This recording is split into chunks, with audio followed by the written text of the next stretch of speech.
What's up, fam? Welcome to Joint Minds. I'm Jeremy. I'm John. Hope you all are having a wonderful day. And in today's video, we're going to be discussing consciousness and trying to define what the human experience is. And if you guys enjoyed today's video, be sure to let us know by leaving a like, comment, and subscribe for more of our content. And be sure to turn on the notification bell. But for all of y'all haters that want to dislike the video, make sure you're at least talking shit in the comment section below. So, dude, what if we swapped minds? Well, John, you're assuming that our minds and personalities are tied to our physical bodies, when really, I think they're tied to our souls.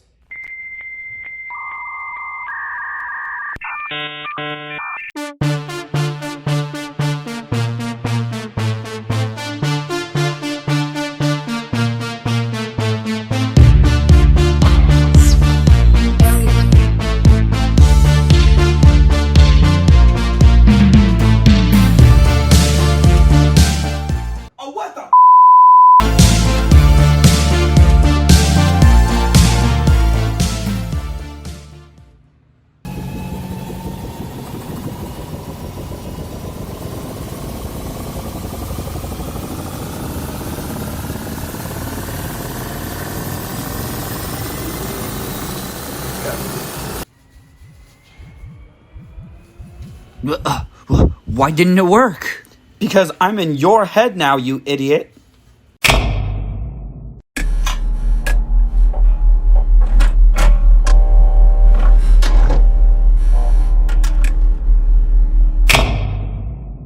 So, dude, Yeah. I kind of had this dream this other day. It's not even just this dream specifically, my past couple of dreams as of recent. And they've been kind of like lucid dreams where you kind of know what's going on and you're kind of controlling what's kind of happening in the situation in your dream. And I kind of remember them pretty vividly.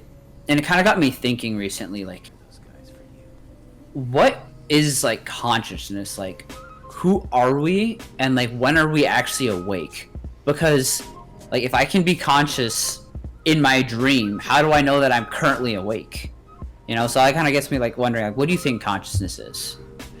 Oh man, so you're basically asking how can we discern knowing reality from dreams and knowing whether or not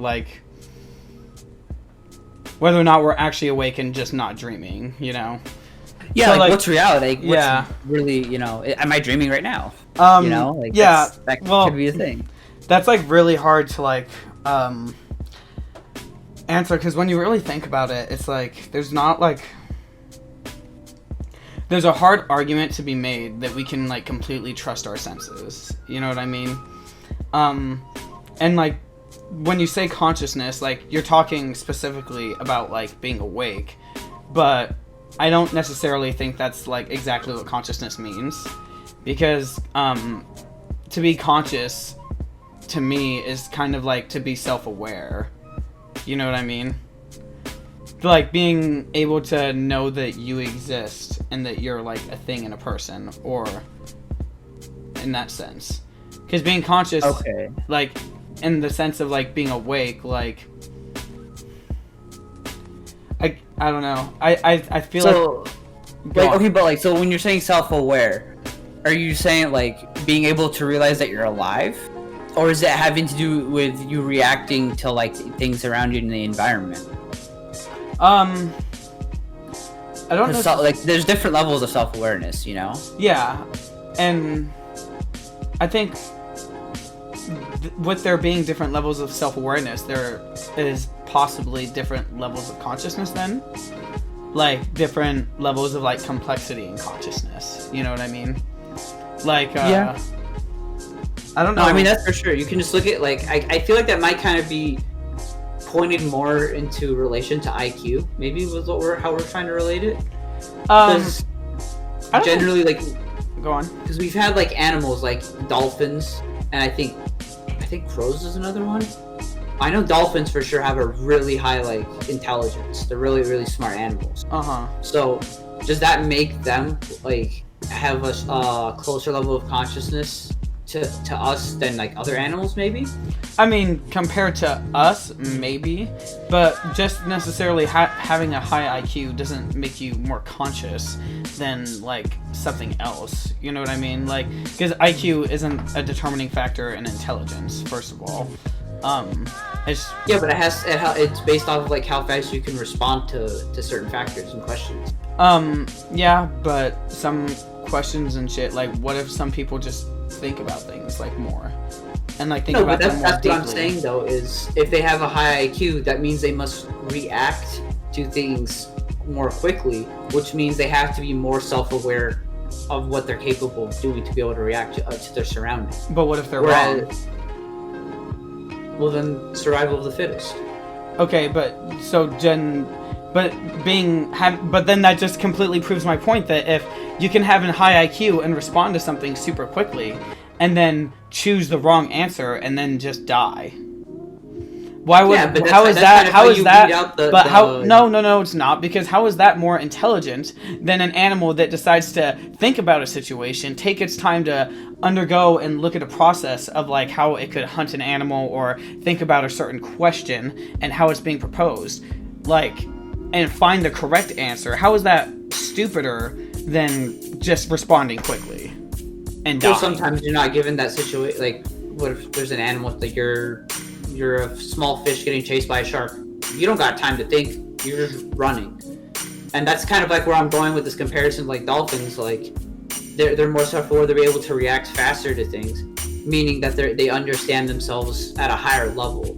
Whereas other creatures might react slowly because of their understanding of what they're capable of doing. And that's where the gene pool like takes into place, like over periods of time, where like, I feel like certain survival habits will be passed on due to the survival of the fittest. I feel like that could come down to a lot of factors though, not just like how fast a animal processes like information, but like what its instincts are and what its like survivability toolkit is. You know what I mean? Because if you're saying like it comes down to survival of the fittest, like fighting other preys, and that's what, or like reacting to like prey in like environmental situations, that determines an animal's IQ.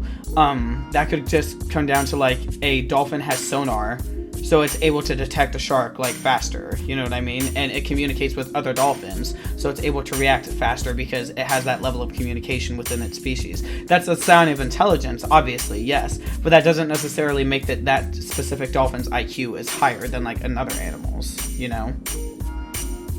Okay, so if we're not using intelligence or like ability to react as our definition of self-awareness, we're like, how do we want to define it? I would kind of define self-awareness as understanding, I guess, the fact that you're a living, breathing like organism. You know what I mean? And not like moving purely off of instinct, like knowing that you have a body and that like you can. It's difficult to say because it's like, where does the question is like, where does consciousness like reside? Like, is it like within the body or is it like outside of it? Like, is your mind like separate from your body? You know what I mean? Because your level of consciousness would, in my opinion, is kind of due to the complexity of like the organism. You know what I mean? I mean, I feel like we're all complex organisms. Even plants are extremely complex. Yeah, and I think kind of on like a certain level, plants even have a certain level of consciousness. But like how deep and complex that consciousness is like completely up for debate, you know? Okay, so you're kind of saying you think plants have a certain level of consciousness.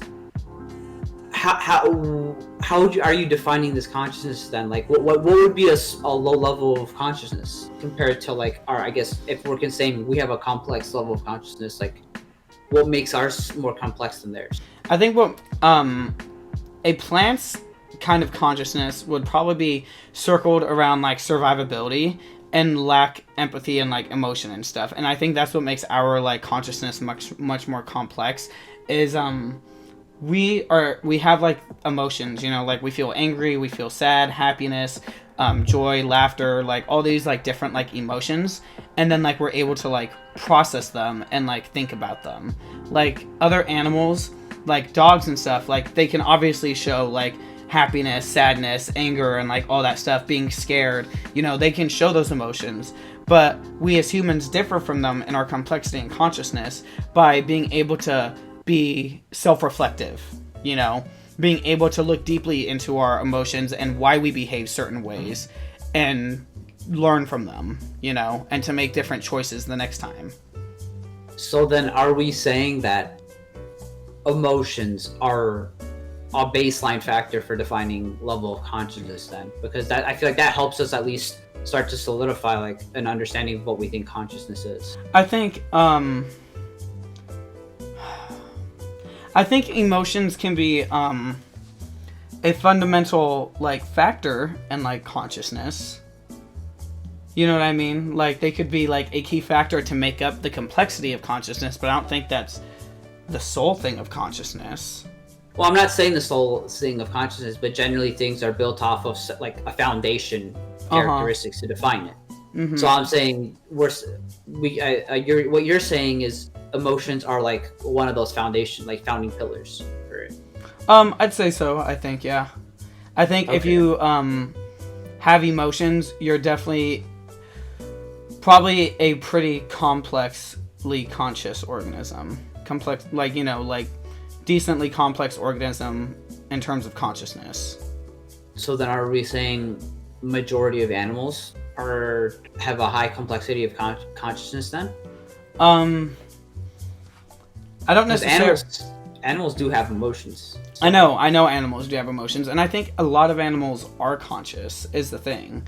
That's what I'm saying is I just don't think it's as complex as humans, you know. So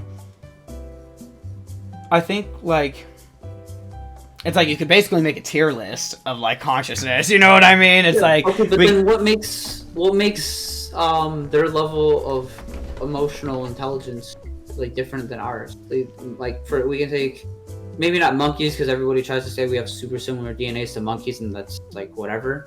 But let's say dolphins. Dolphins can feel depressed. They can feel sad. Elephants can feel depressed. They can feel sad. They can feel happy. Mm-hmm. They have cats, dogs. A lot of animals have a certain tell that shows, hey, I'm happy, and you can literally just Google like, hey, what's a sign of this animal being happy, sad, on alert, and things like that. So what makes their emotional intelligence less than ours, I guess, is what I'm saying.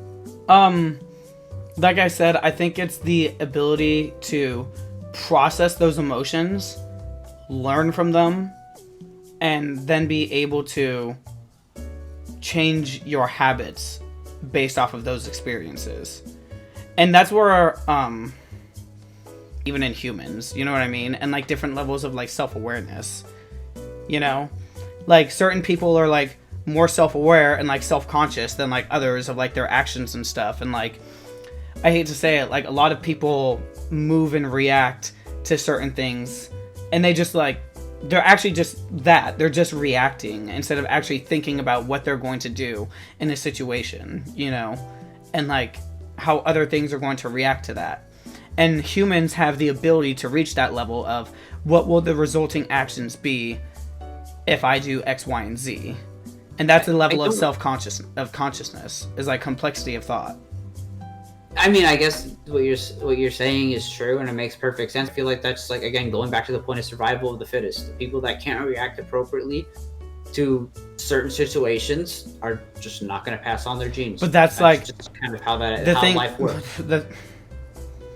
I don't think that's necessarily true, because a lot of people who, in my opinion, shouldn't have kids have fucking kids. You know what I mean? No, that's true. Yeah. But at the same time, how long can that type of thinking last? And then because your gene pool isn't passed over by every 20 years. Your genes change over generations. Mm-hmm. That's how they measure. They measure it over sometimes over hundreds of years. So yeah, maybe they might pass on their genes in the short term, and then they might pass on those bad traits onto their offspring, their kid, or whatever, however you want to talk about this. That doesn't mean that kid's going to make it far in life either. They could, there's an opportunity, but the opportunity for them to make it is just a lot less because of the environment around them. So How does that like differ Playing the from like consciousness? yeah, like because like what I'm saying is that like those people like people who aren't like as like self-aware of like their actions and like their mindset and like how they're thinking and stuff like affects their environment, and like being aware of their environment and the things that influence them, like they are lower levels of conscious like and self-aware than like other people are like who are aware of those things. So that kind of just goes off of how our emotional intelligence and our like logical intelligence play into passing on our genes. If we have like four genes to pass on to our offspring or our kids, they're not going to have the proper understanding of how to react to things, and because they don't have that proper guidance, they have a less likelihood of developing properly. And it can also maybe not even developing properly. Maybe they might have killer life skills, but they develop a really poor personality, and that's just very unattractive to some people, and they just won't be able to pass on their genes and have kids. And that can kind of show that your environment around you can change, I guess in this case, your level of consciousness and complexity of consciousness. Yeah, when you're talking about like the levels of consciousness like between humans, like yes, like your environment I feel like has like a like larger like influence on like your levels of consciousness.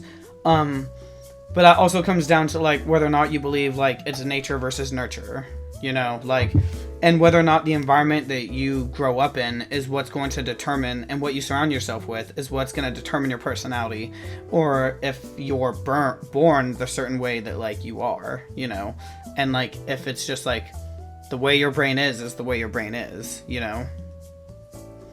like what do you think, like is it nature or nurture?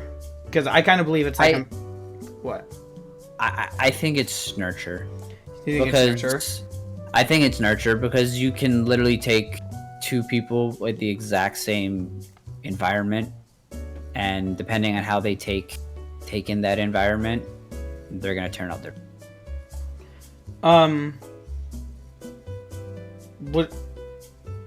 Okay, so you're saying it's nurture because it determines how they take it in. So like. Oh, I'm sorry. I meant to say nature. I think you can give two people the exact same environment, and depending on how they react to it, they're going to turn out different, because that's just kind of how everybody works. We respond to things differently, and that's why I think it's nature. It's based off of how your genes pass on, then how you respond to your environment. Will you be more likely to, succeed in life? Okay, so you think people are kind of predetermined to respond to certain things a certain way then? So like their personality is like wired in their brain? I don't think their personality is wired in their brain, but I think there's a basis for how that person is going to react when they're born. But I don't think it's necessarily like only influenced off of nature, but I think it has a huge impact. Because there is also the factor of like how you raise your kids too, like that's a thing. But at the same time, some kids like you'll see them are just freaking wild. They'll just be screaming and yelling in the supermarket, and then you have other kids that literally just don't even make a noise. That could also just be a factor to like years of like lack of parenting. It's like we don't know like how long like that child, but I'm even like a 2-year-old, 1-year-old. Like how they react. There's some 1 or 2 year olds that like just never cry. The kids just calm, and other kids that are just banging everything, killing everything, whatever the hell they want to do. You give them their bottle, they're throwing it at their parent, like some wild shit that you see on TV. Yeah. See, like the thing is I don't agree with that. Like, because you're saying like your personality is like there's like a basis of your personality like in your brain. But it's like to me, like from personal experience, like I've changed like the way like my brain thinks and like processes things. Like if you've ever read the book Think and Grow Rich, like it tells you about how you can like you can't control like your environment, but you can control the way you react to your environment. And like as someone who like dealt with like anger issues like my whole life and would literally like get furious over a glass of like spilt milk or some shit, You know what I mean? Like, Yeah. like, bro, would literally, like, I spilled a glass of milk, alright, gotta throw the whole carton away, and then fucking smash it, and, you know, like, it's like, you know, like, if I'm being honest, like, you know, like, I've had, like, bad anger issues before, but, like, I was able to, like, through, like, affirmations and, like, other things, I was able to change my mindset and the way how I reacted to things by nurture and, like, constant, like, affirmations of, like, how I wanted to think, you know? Well, okay, I feel like when you talk about the nurture side of things, it has to do with the outside factors, not what you do to yourself. That the things you do for yourself, I think that's nature. That's you doing what you naturally do. You see a problem in yourself and your body's like, oh shit, I need to adjust this for a certain purpose. And it for the betterment of myself, and that's why you view it. And I feel like that's more so nature. Okay. Nurture is maybe you have your parents raise you a certain way, your siblings treat you a certain way. Maybe you get bullied as a kid. Maybe you don't. Maybe you're a popular kid. Like those are things that I feel like more have to do with the nurture side of things. Okay, so you're saying like the outside forces that like you can't control are nurture. Yeah, and nature is anything that you fundamentally come with into the world, and how you react to your environment is just based off of instinct. But the thing is like we're always constantly like Evolving. like evolving and like changing people. You know what I mean? Yeah, and that's part of you growing, and that's part of you just adapting. That's like you said, like I said earlier, that's you finding a problem. I need to find an answer to this problem, so my body is going to change to that situation. I'm tired. What does our body do? It sleeps. I'm hungry. What does our body do? Our tummy grumbles, and then it goes looks for food. We're always adapting because that's how we need to survive. That's why I think it's purely nature. It's our body doing what it needs to do to survive. But there is the old saying that you're the average of the 5 people that you hang around the most. Yeah, that's, you know, and like that's nurture. Yeah, so that's part of like your personality and stuff. So like it's not entirely nature. It's not entirely nature, but like that's what I'm saying. There's never absolutes in anything. There's that's it. There's nothing except for taxes and dying. Those are the only 2 things that are guaranteed in life, you know. The thing is like I believe like you can like change like your personality and stuff. Like it's like you can though is like the thing. Like I think you can change your personality and like the way that like your mind and like your like brain thinks and processes things. Like I don't think it's embedded in like a certain way. You know, like based off of personal experience. No, but that's what I'm trying to say though is you're embedded to function a certain way. Bro, I thought my whole life I was like embedded to be angry forever. Yeah, and what did your body do naturally? It told itself, "Hey, this is a problem. I need to change it."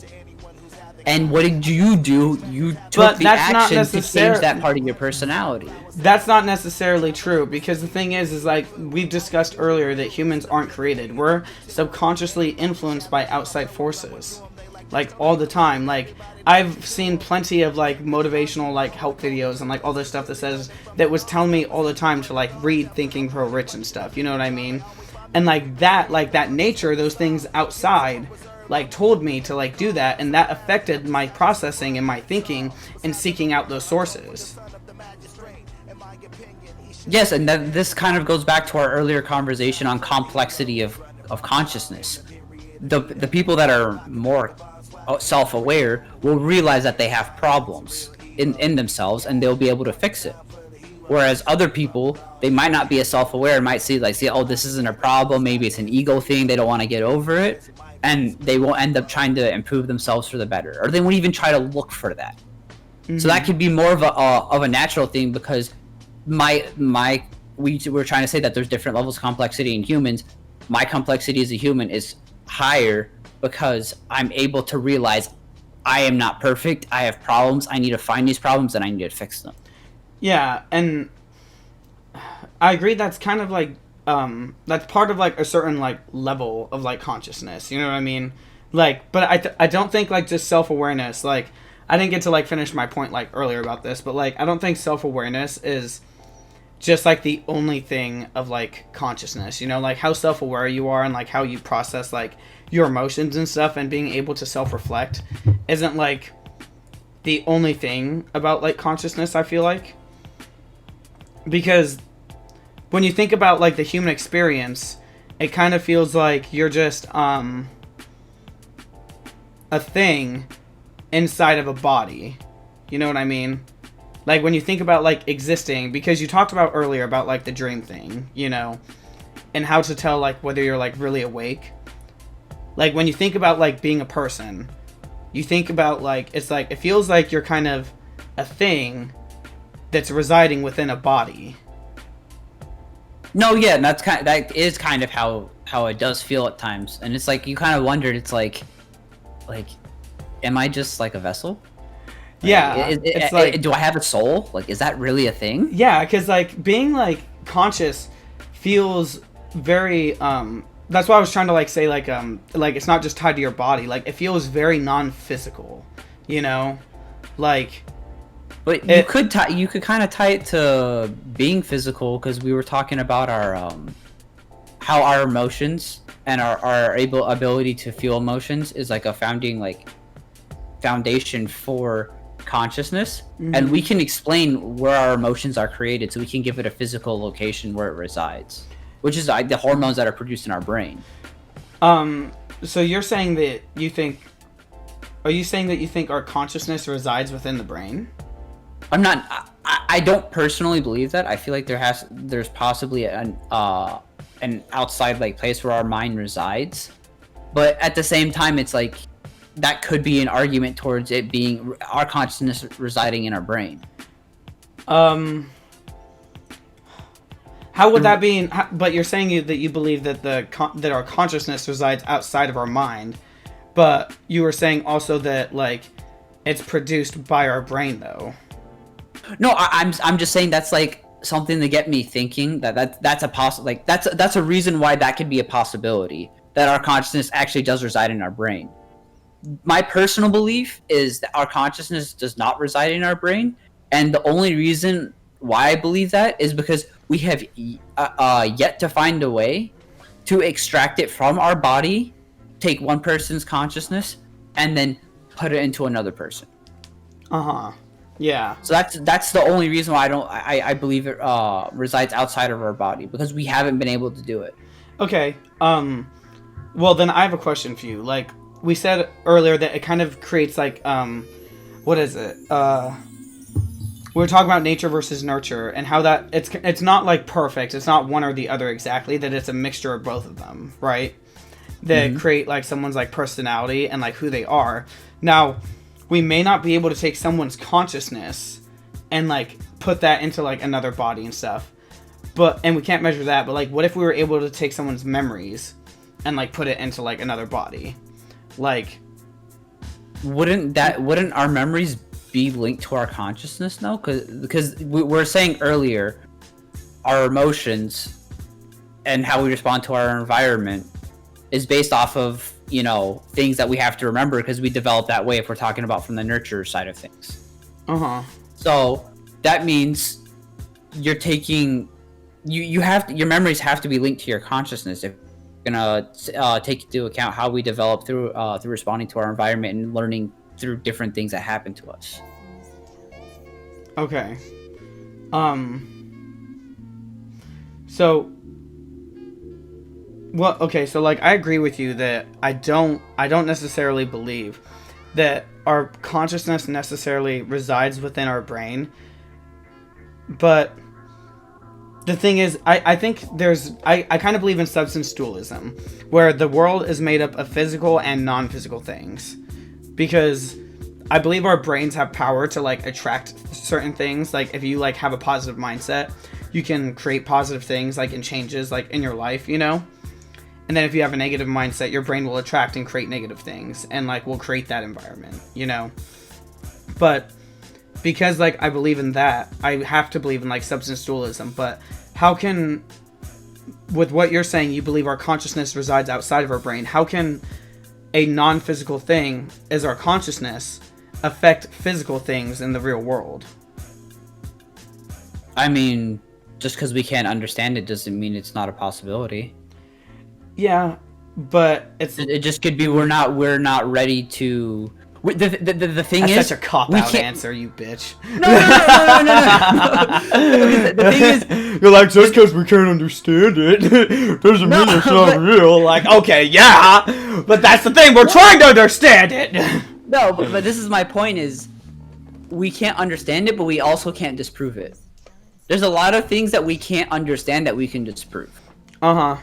That's why we have certain like laws of the universe and how things will function as a matter of fact no matter what. There's very few of them, but this could be another thing that's a law of the universe that we just don't know yet. We haven't discovered it yet. That's the thing, is I don't think it necessarily needs discovery. Like, I feel like what do you mean, dude? We don't know. Hold on. No. It like doesn't necessarily need discovery, but it needs like radical like thoughts or like new ideas. Like it doesn't need to like be discovered like with like and worked around the current systems and laws that we have now, but we just need to create new laws and new fundamentals for what consciousness and stuff is, and like self-identity and all that. Just like how like there's the laws of physics, and then there's the law of like electromagnetism, because it kind of goes against physics. Like, so, because electromagnetism went against physics, they just created laws of electromagnetism.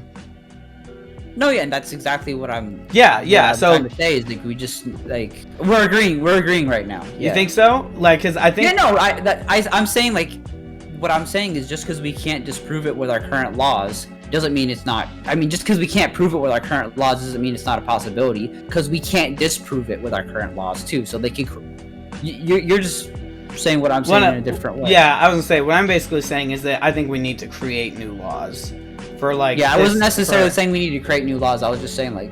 Yeah, okay, I think we should create new laws of like fundamentals and understandings of consciousness to kind of. It's like almost its own science, Like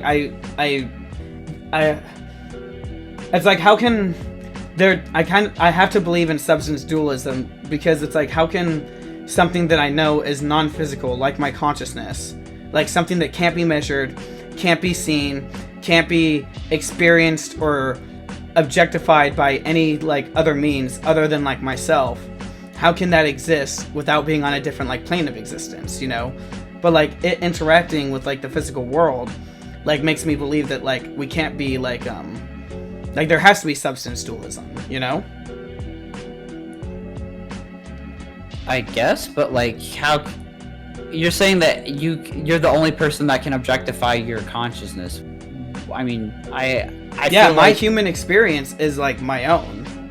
Yeah, no, it definitely is, but like I feel like when you say objectify, you mean like you to know that to it observe happened, right?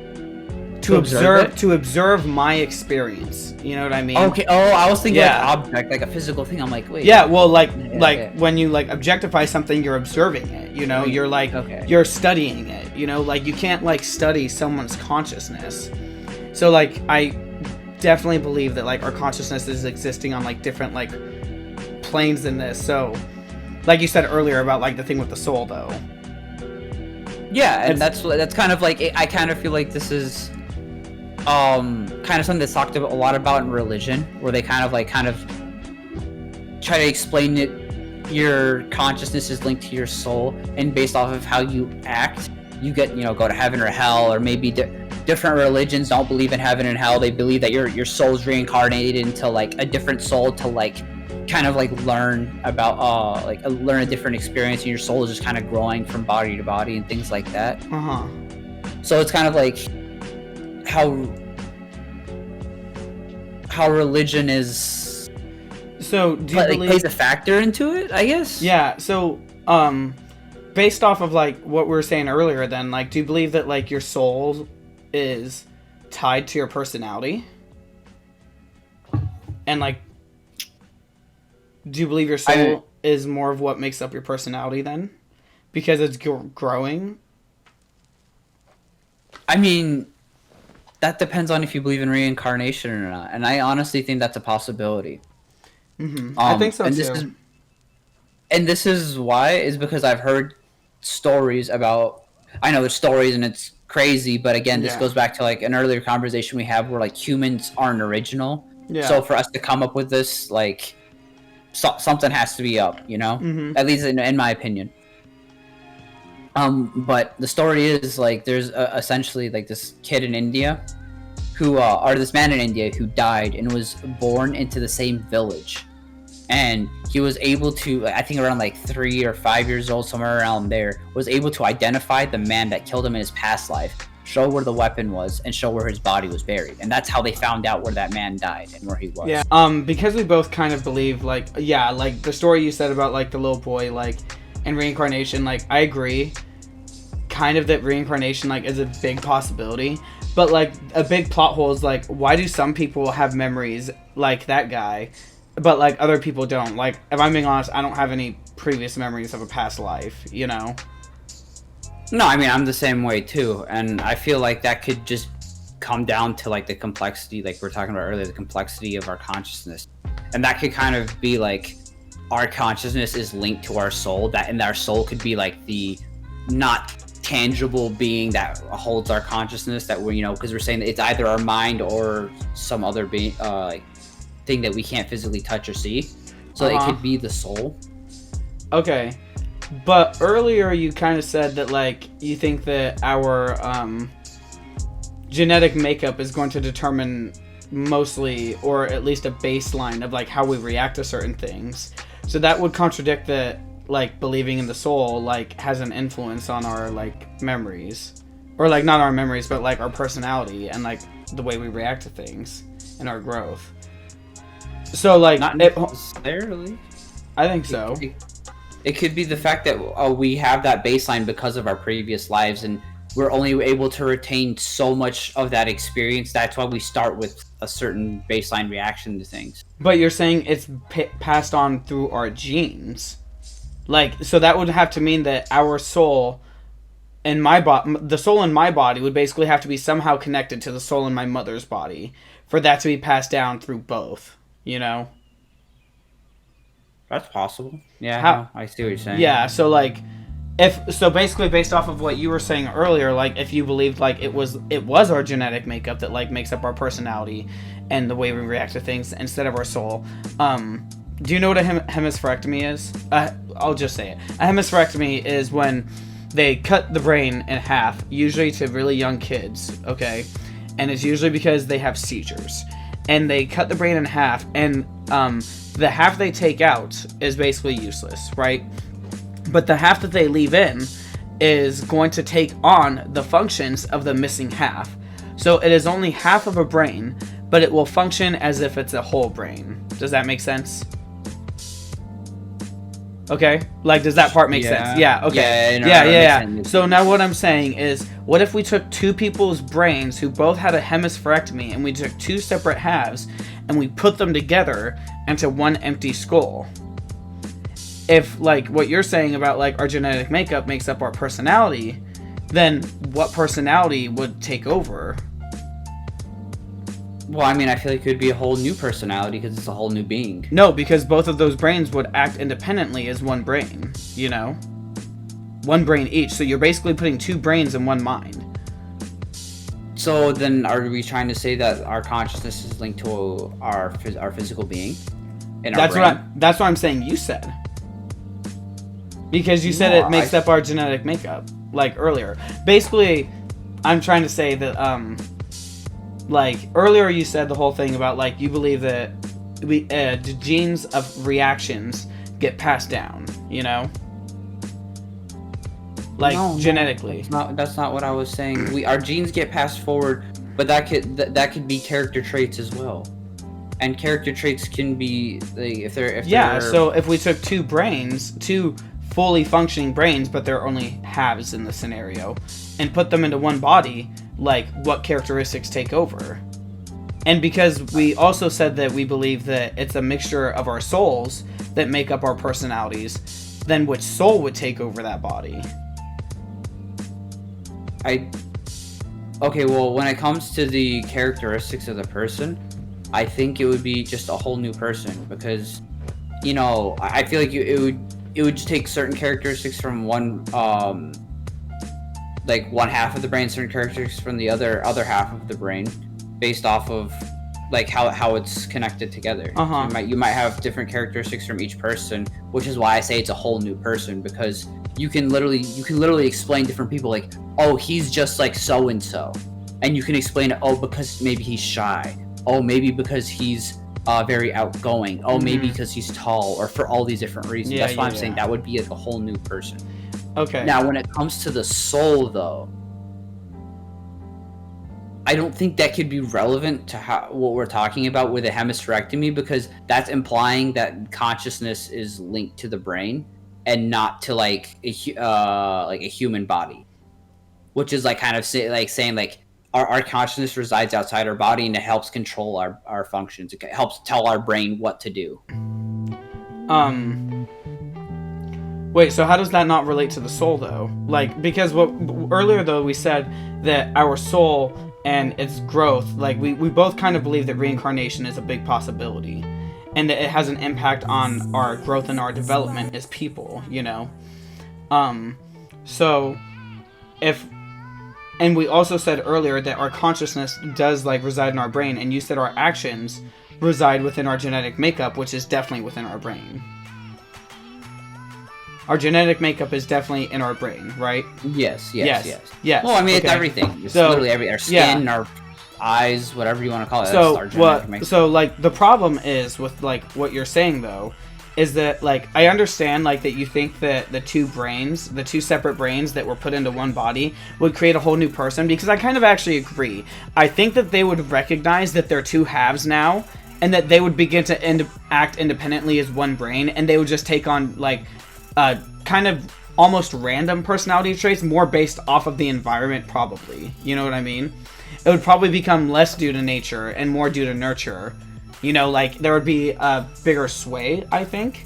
But the issue is that we said earlier that we believe that our souls are kind of tied into our personalities and how we grow and react to things.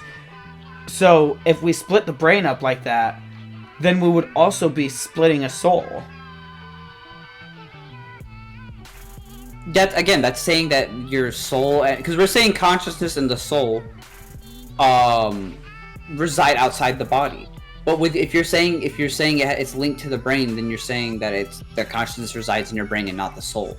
So that's why I'm saying that you can't really talk about the soul in this context. But what we said earlier was that our brain produces consciousness, like, outside of our body.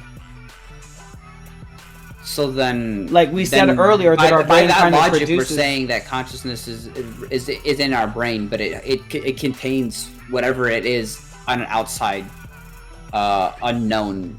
And because that part is, like what we said earlier, is part of our soul. If we were to split up that brain, we would be splitting up that soul as well. So then, before we kind of get into that part, I feel like we kind of have to address this point. What if both things are true?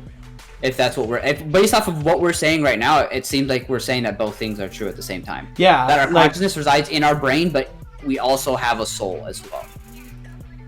But maybe there's not just like one thing or the other. That doesn't. The thing is I don't kind of believe that our soul is like. I kind of believe that our soul is our consciousness. Honestly, I don't believe, like, that our brain honestly kind of produces consciousness. I believe that our soul kind of takes habitants within a body, and that's what creates, like, our mind and our consciousness. Like, our soul is our consciousness, and we just kind of inhabit a body. Okay, so then let's bring this back to the hemispherectomy and how if it would be two separate souls. I don't think it would, if we're going off of that belief, because we're now saying that the soul is linked to this specific body and not the brain. And when you take the two halves of a brain and put them into a new body, those souls are not linked to that to that body anymore. Yeah. So that would be like maybe the brains, two separate brains Maybe? taking on different characteristics would be the physical form of it, but the metaphysical would be just a whole new soul. Dude, that's literally what I was gonna say, dude. I was literally gonna say, like, I think this would actually be like, let's say there was like a heaven and hell, and like God and Jesus were talking. Like, I bet someone would bust through the door and be like, "Sir, a new soul has just been artificially created by the humans. What do we do?" And like, because this would be some abnormality in nature, like a brain like generating a soul, basically like that, based off of like my belief that we said, like that's what I kind of believe would happen too. Is like, dude, that'd be freaking hilarious. Dude, that would be hilarious. You could totally see that, right? They're just like, whoa, red alert, a new soul just created on Earth. What the fuck? This is like not an in alarm from jurisdiction. Monsters Inc. Yeah, like, yeah, there's a human in there. Yeah, they're like, this is not on regulation. Oh my god, dude, that would be hilarious. But it's like, the thing is like, okay, but like the thing is that we can't deny that, like, our memories and our environment will create certain habits and, like, certain personality traits, like, that we develop. You know what I mean? So, and those memories we know are kind of, like, stored in the brain. Is the thing, though. Like, because when you think about it, it's like, there's this guy in the early 13th century. I can't remember his name, but he basically, like, got impaled with a metal rod. And he used to be a really nice guy, like, super nice, and, like, the town loved him and, like, everything. And then he got impaled with a rod, and it went through his head. Like, through his head, and took out a piece of his brain, right? But he somehow fucking survived this shit, dude. Dude, fucking Superman. Dude, straight up, man. Like, legend, bro. Like, yeah, dog. So, he was fucking killing this shit. Like, dude. Like, anyways. Yeah, so, he survived that shit, right? But the thing is afterwards, his personality completely changed. Like, he actually, like doctors and shit recorded it because it was, like, a medical, like, huge discovery.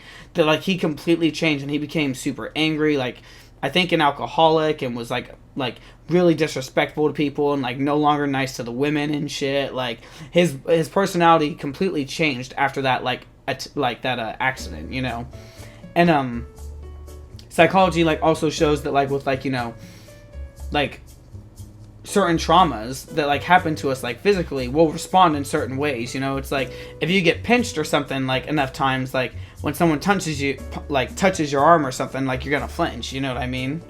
Because, like, you think something's gonna happen, and that's due to, like, memory, so it's like, so isn't the brain kind of what if, though, our soul is linked to what we were saying earlier, like, our soul is linked to our body? But what if any damage that happens to our body impacts our soul?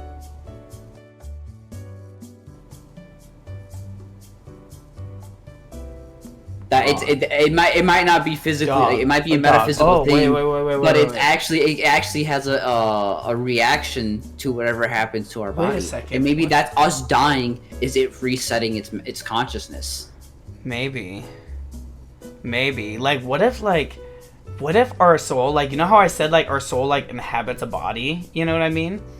And because it feels like our brain, like, when we think about being a person, like, like I said earlier, it feels like you're a thing existing within a body,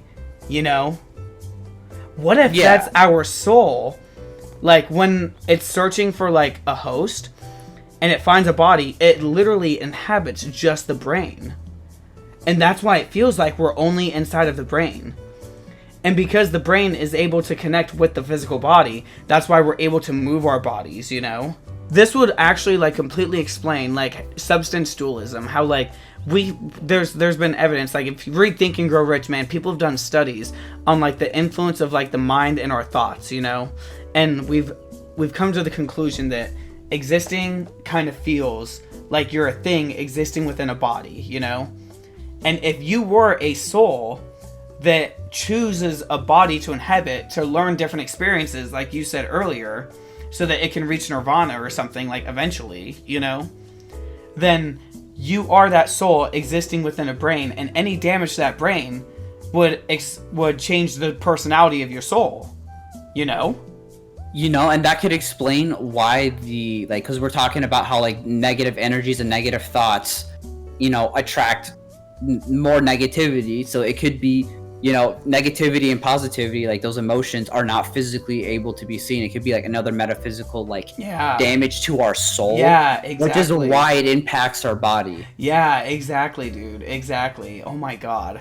Dude, we deserve a Nobel Prize for this. Honestly, dude, this is. We need to run some science experiments. This is some big brain stuff right here. Okay, so like when I was in college, my philosophy teacher, he would describe philosophers. He was like, now you see, there's Aristotle, Plato, Socrates, and all these guys.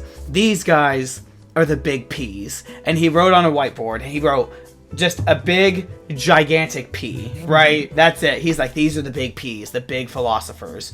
And then he's like, and then there's guys like us, like philosophy majors and teachers who are like published and stuff, but everything that we thought of came after them. These were the first guys to do it. And then he goes, we are the little P's. And then he like just drew like a little P like next to it, right? And he goes, there's like only a certain number of big P's, right? And he's like, and then a few exclusive people can make it to the little P's. And I think we just had some little P thoughts. Little pee-pee thoughts. Oh God. Actually.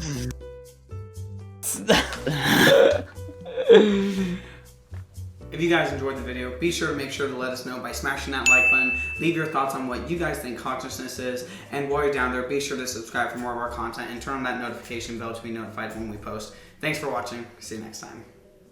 Bye.